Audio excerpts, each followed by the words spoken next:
پہلا حق ہر مسلمان پر رسول اللہ صلی اللہ علیہ وسلم کا وہ ہے جو اس کلمے کے اندر بندہ اقرار کرتا ہے، وَأَشْهَدُ أَنَّ مُحَمَّدًا عَبْدُهُ، کہ محمد میں گواہی دیتا ہوں اللہ کے بندے ہیں۔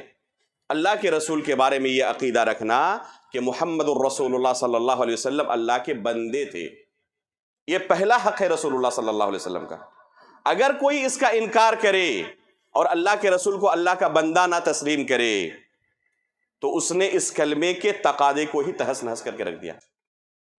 افسوس کی بات یہ ہے کہ اس کلمے کا اقرار کرنے والے بے شمار ایسے مسلمان مل جاتے ہیں ہمیں جو اللہ کے رسول کو اللہ کا بندہ تسلیم نہیں کرتے، جو اللہ کے رسول کو بشر تسلیم نہیں کرتے، سوچتے ہیں کہ یہ اللہ کے رسول کی توہین ہو جائے گی۔ ابھی تعظیم کے اوپر بھی آؤں گا کہ اللہ کے رسول کی تعظیم بھی ایک حق ہے آپ کا، جس کے بارے میں انشاءاللہ آپ کے سامنے باتیں آگے آئیں گی۔ تو بہت سارے مسلمان لا علمی میں، علم نہ رہنے کی وجہ سے پہلے حق کو کیا کرتے ہیں؟ پہلے حق کا انکار کر دیتے ہیں اور اللہ کے رسول کو اللہ کا بندہ تسلیم نہیں کرتے۔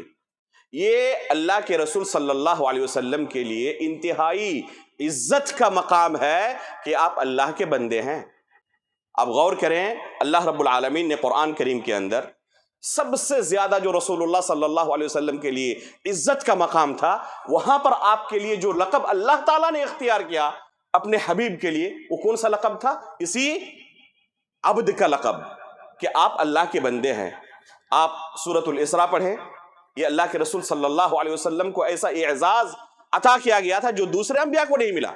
سبحان الذی اسریٰ بعبدہ لیلا من المسجد الحرام الی المسجد الاقصی۔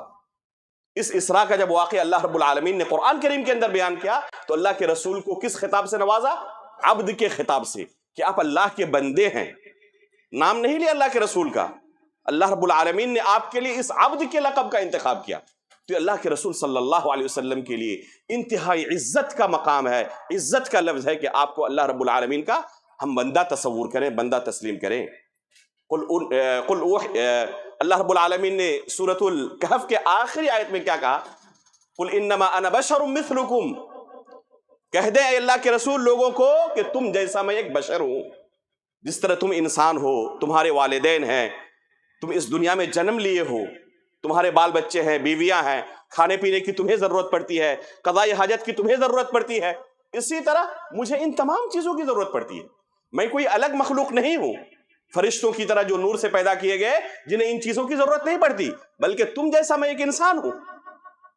جب 3 صحابہ اکرام آئے جنہوں نے کہنا شروع کیا کہ ہم شادی نہیں کریں گے، رات بھر جاگیں گے، ہمیشہ روزہ رکھیں گے، تو اللہ کے رسول نے ان کو ڈانٹا اور کیا کہا؟ تم سے زیادہ میں تقوی اختیار کرنے والا ہوں۔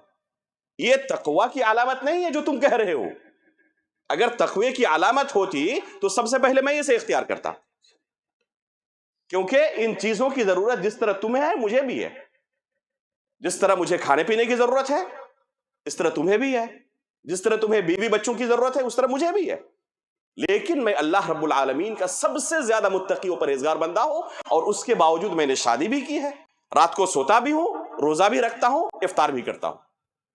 تو اللہ کے رسول صلی اللہ علیہ وسلم بندے تھے، بشر تھے۔ فرق کیا تھا دوسروں میں اور اللہ کے رسول صلی اللہ علیہ وسلم کے درمیان؟ یوحا الی، یہ فرق ہے۔ فرق یہ ہے کہ کسی کے اوپر اللہ کی طرف سے وحی نہیں آتی، میرے اوپر اللہ کی طرف سے وحی آتی ہے۔ جبریل علیہ السلام وحی لے کر میرے پاس آتے ہیں، دوسروں کے پاس نہیں آتے۔ یہ فرق تھا دوسروں سے اللہ کے رسول کا۔ تو یہ پہلا حق ہے رسول اللہ صلی اللہ علیہ وسلم کا۔